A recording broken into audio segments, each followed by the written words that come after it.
இன்னைக்கு நம்ம பார்க்க போற தலைப்பு வந்து பாத்தீங்கன்னா லிமிட்டிங் பிலீவ்ஸ். லிமிட்டிங் பிலீவ்ஸ் அப்படின்னா என்ன அப்படின்னு பாத்தீங்கன்னா, நம்ம மனதை தடை செய்யக்கூடிய விஷயங்கள் என்னென்ன அப்படிங்கறது தான் வந்து பார்க்க போறோம். நம்ம நிறைய விஷயங்கள் செய்யணும்னு நினைப்போம். பட் ஆனா தடங்களா ஏதாவது ஒரு தாட் வரும். அந்த தாட் வந்ததையுமே நம்மளால எதுவுமே பேச முடியாம போயிடும், எதுவுமே பண்ண முடியாம போயிடும். ஃபார் எக்ஸாம்பிள் சிலர்லாம் நம்ம யோசிச்சிருப்போம் இல்லையா, ஏன் சிலர்லாம் ரொம்ப பெரிய பணக்காரனா இருக்கான், அவன் நிறைய படிச்சிருக்கான், அவன் நினைச்சதெல்லாம் அவனுக்கு கிடைக்குது, நமக்கு ஏன் கிடைக்க மாட்டேங்குது அப்படிங்கிற ஒரு எண்ணம் நமக்கு எப்பவும் வரும் இல்லையா. ஆனா இந்த பிரபஞ்சத்துல திங்க் பண்ணி பாருங்க, எல்லாத்துக்குமே எல்லாமே ஒரே மாதிரிதான் இந்த பிரபஞ்சம் கொடுத்துருக்கு. ஒருத்தருக்கு ஜாஸ்தியாவோ ஒருத்தருக்கு கம்மியாவோ எதையுமே கொடுக்கல பிரபஞ்சம். எல்லாருக்கும் ஒரே மாதிரி கொடுத்துருக்கு. ஆனா நம்ம எப்படி அதை எடுத்துட்டு போறோம், நம்ம எப்படி அதை அணுகுறோம் அப்படிங்கறதா முக்கியம். நம்ம பிரபஞ்சத்துக்கிட்ட ரெடியா நம்ம வாங்குறதுக்கு ரெடியா இருந்தோம்னா பிரபஞ்சம் நமக்கு கொடுக்கறதுக்கு ரெடியா இருக்கு. ஆனா நம்ம ரெடியா இருக்கோமா? இல்ல. ஏன் இல்ல? ஏதாவது ஒரு எண்ணம் வந்து நம்மளையே தடை செஞ்சிருது. அதனால நம்ம மாதிரி போறது இல்ல. ஃபார் எக்ஸாம்பிள் நமக்கு எல்லாத்துக்கும் ஒரு நம்பிக்கை இருக்கும் இல்லையா. ஒரு பூனை நம்ம காலையில வெளியே போறப்ப ஒரு பூனை எதுக்கால வருதுன்னு வச்சுக்கோங்களேன், என்ன பண்ணுவோம் உடனே? ஐயோ பூனை குறுக்கால போயிடுச்சு, இன்னைக்கு ஏதாவது நல்லதே நடக்காது நமக்குன்னு சொல்லி வீட்டுக்குள்ள திரும்பி வந்து உட்கார்ந்து ஒரு டம்ளர் தண்ணி குடிச்சிட்டு போவோம். இது என்ன? இது ஒரு நம்பிக்கை. இந்த நம்பிக்கை எப்படி வந்தது? ஒண்ணு நம்மளை சுத்தி இருக்கிறவங்க சொல்லியிருக்கோம், நம்ம தாத்தா பாட்டி, நம்ம அப்பா அம்மா, அந்த மாதிரி யாராவது ஒருத்தர் நம்ம கிட்ட இந்த மாதிரி ஒரு நம்பிக்கைய மைண்ட்ல திணிச்சிருப்பாங்க. அவங்க செய்யறத பார்த்து நம்ம கத்துக்கிட்டு இருந்திருப்போம். இந்த மாதிரி நிறைய விஷயங்களை நம்ம சுத்தி இருக்கிற சொசைட்டி தான் நமக்கு கொடுக்குது. அந்த சொசைட்டில இருந்து நம்ம எடுத்துக்கிறது தான் வந்து நம்மளோட மனசு வந்து அது உண்மை நம்ப ஆரம்பிச்சிருது. அந்த நம்பிக்கையின் காரணமா நம்ம என்ன பண்றோம்னா, நிறைய விஷயங்கள் நம்ம வந்து நேரடியா போய் ஜெயிக்க முடியாம ஆயிரதுக்கு முக்கியமான தடையா மாறிடுறது இந்த நம்பிக்கைகள் தான். இந்த நம்பிக்கைகள் அப்படிங்கிறது எப்படி அப்படிங்கறத நான் ஒரு சின்ன கதை மூலமா சொல்லலாம்னு நினைக்கிறேன். நம்ம எல்லாருமே கோயிலுக்கு போயிருக்கோம். கரெக்டா கோயிலுக்கு போறப்ப பாத்தீங்கன்னா அவங்க ஒரு யானையை ஒரு சின்ன கயிறுல கட்டி வச்சிருக்கிறத நம்ம எல்லாருமே பார்த்திருக்கீங்க இல்லையா.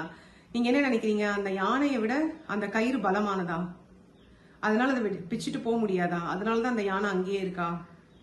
இல்ல. ஏன்? என்னாச்சு? அந்த யானை வந்து சின்ன குழந்தைய அதை தூக்கிட்டு வந்திருப்பாங்க. ஒரு காட்டுல இருந்து தூக்கிட்டு வந்து அந்த யானைக்கு என்ன பண்ணிருப்பாங்க, ஒரு பெரிய சங்கிலிய காலில் கட்டி போட்டிருப்பாங்க. அப்ப என்ன ஆகும்? அந்த யானைக்கு அது பிச்சுட்டு போக ட்ரை பண்ணும், பயங்கரமா வலிக்கும், நிறைய ரத்தம் வரும், அதையெல்லாம் அது கண் கூட பார்க்கும். டெய்லி அந்த மாதிரி அதுக்கு கட்டி பழக்கம் ஆயிரும்.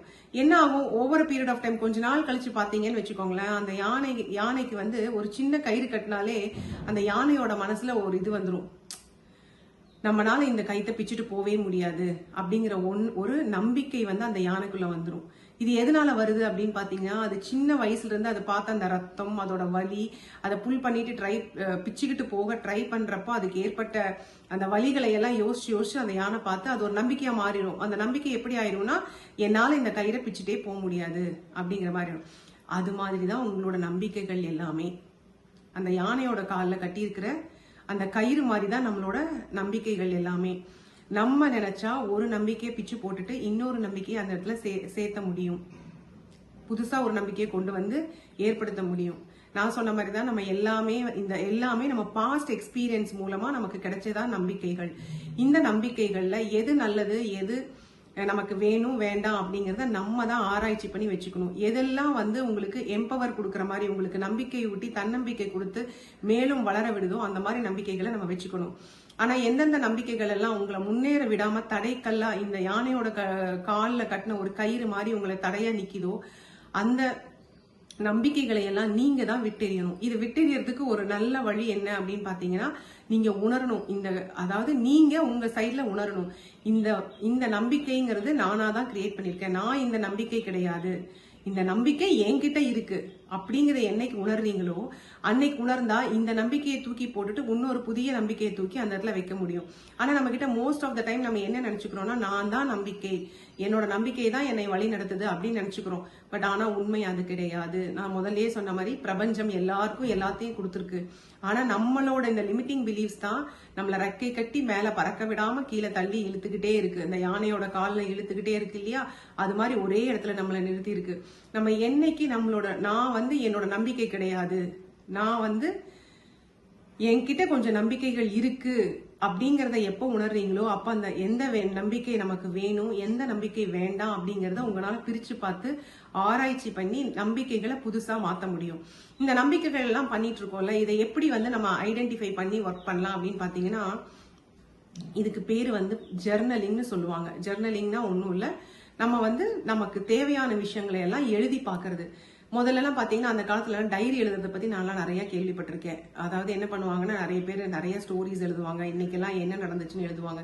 ஆனா உண்மையா என்ன எழுதணும் அப்படின்னு பாத்தீங்கன்னா, இன்னைக்கு எது நன்றாக நடந்தது, எது நன்றாக நடக்கவில்லை, அதனால எனக்கு இதுக்கப்புறம் இதை பார்த்து நான் என்ன செயல்முறை பண்ண போறேன் அப்படிங்கிற இந்த 3 விஷயத்த நம்ம டெய்லி பேசிஸ்ல நைட்ல எழுதணும். நைட்ல தூங்குறதுக்கு முன்னால ஒரு ஒரு 5 நிமிஷம், நிறைய டைம் ஸ்பெண்ட் பண்ண வேண்டாம், ஒரு 5 நிமிஷம் உட்காந்து ஒரு நோட் எடுத்து வச்சு இன்னைக்கு எதெல்லாம் நல்ல விஷயங்கள் நடந்தது, இதுல இருந்து நான் என்ன கத்துக்கிட்டேன், இன்னைக்கு எந்த விஷயங்கள் எல்லாம் நல்லதா நடக்கல, இதுல இருந்து நான் என்ன கத்துக்கிட்டேன், என்ன மாற்றம் செய்ய வேண்டும், இந்த விஷயத்த நீங்க எழுதணும். இதை அப்படியே டெய்லி எழுதிட்டு வரீங்கன்னு வச்சுக்கோங்களேன், ஒரு வாரம் கழிச்சு அப்படியே விட்டுறக்கூடாது. ஒரு வாரம் கழிச்சு என்ன பண்ணணும்னா, இந்த ஒரு வாரமா நீங்க என்னெல்லாம் எழுதுனீங்கன்னு போய் பார்க்கணும். நீங்க பாத்தீங்கன்னு வச்சுக்கோங்களேன், சில டைம் நமக்கே தெரியும் நம்ம கிட்ட ஏதாவது ஒரே மாதிரியான பேட்டர்ன் நம்ம லைஃப்ல இருக்கா, அது மீன்ஸ் ஒரே மாதிரியான நம்பிக்கைகள் நம்ம வாழ்க்கையில இருக்கா இல்லையாங்கிறத நம்ம தெரிஞ்சுப்போம். அந்த மாதிரி தெரிஞ்சுக்கிட்டீங்கன்னா, நல்ல உங்களுக்கு எம்பவர்மெண்ட் கொடுக்குற பிலீவ்ஸோ இல்ல நல்ல எண்ணங்கள் இருந்ததுன்னா அதை அப்படியே கண்டினியூ பண்ணலாம். இதை ஏதாவது ஒரு எண்ணம் வந்து உங்களுக்கு நல்லதே கொடுக்கல, எப்ப பாரு பிரச்சனையே கொடுக்குது. நான் சொன்ன மாதிரி தான், இந்த பூனை எதுக்கால போச்சு, இந்த மாதிரி ஆச்சு எனக்கு, இன்னைக்கு இந்த ஆளை நான் பார்த்துட்டு போனேன், இன்னைக்கு நல்லாவே நடக்கலப்பா, நான் இந்த மஞ்சள் கலர் ட்ரெஸ்ஸை போட்டு போனேன், இன்னைக்கு எல்லாம் சூப்பரா இருந்துச்சு. இந்த மாதிரி ஏதாவது ஒண்ணு உங்களுக்கு எதெல்லாம் தோணுதோ அதுல எழுதிட்டு பாத்தீங்கன்னா ஒரு பேட்டர்ன் ஆஃப் ஈவெண்ட் வரும்.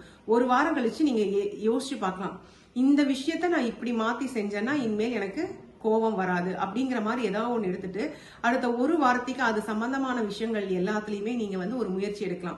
இனிமேல் நான் இந்த விஷயம் நடக்கிறப்ப கோபப்பட மாட்டேன். இந்த மாதிரி நம்ம பண்ணிக்கிட்டே இருக்கும்போது இதுக்கு பேர் ஜர்னலிங் சொல்லுவாங்க. இந்த ஜர்னலிங் ஆக்டிவிட்டி உங்களுக்கு ரொம்ப ஹெல்ப் பண்ணும். நீங்க வந்து எவ்வளவு வாழ்க்கையில முன்னேறி இருக்கீங்க அப்படிங்கறத உங்களுக்கு காமிக்கும். அது இல்லாம உங்களுக்கு எந்தெந்த லிமிட்டிங் பிலீவ்ஸ் எல்லாம் உங்களுக்கு கீழே பிடிச்சி தள்ளிட்டு இருக்கு, எதுல எல்லாம் நம்ம ஆக்ஷன் எடுக்கணும் அப்படிங்கிற ஒரு எண்ணம் வரும். அப்படி வந்தப்போ உங்களுக்கு புதுசா ஒரு நம்பிக்கையை கொண்டு வந்து அங்க போடுங்க. நல்ல நம்பிக்கை, எது உங்களை முயற்சி பண்ணி வாழ்க்கையில வெற்றி அடைய முடியுமோ அந்த மாதிரி ஒரு நம்பிக்கையை போட்டு அடுத்த வாரம் ட்ரை பண்ணி பாருங்க. இது மாதிரிதான் வந்து லிமிட்டிங் பிலீவ்ஸ் அப்படிங்கிற இந்த நம்பிக்கைகளை எல்லாம் நம்ம உடைக்க முடியும். இப்போ உங்களுக்கு தெரிஞ்சிருக்கும்னு நினைக்கிறேன், இந்த லிமிட்டிங் பிலீவ்ஸை எப்படி உடைச்சு நம்ம வாழ்க்கையில முன்னேற முடியும். நம்மளும் வானத்துல பறக்கணும் இல்லையா, எல்லார் மாதிரியும் நம்மளும் இந்த யானையோட காலில் கட்டி வச்ச மாதிரி இப்படி நிற்க கூடாது. அதுக்காக என்ன பண்ணணும்னா, நம்மளும் இந்த ஆக்டிவிட்டியை ஃபாலோ பண்ணி லிமிட்டிங் பிலீவ்ஸை பிரேக் பண்ணணும்னா வாழ்க்கையில நம்மளும் உயர்ந்த நிலைமைக்கு வரலாம். நன்றி.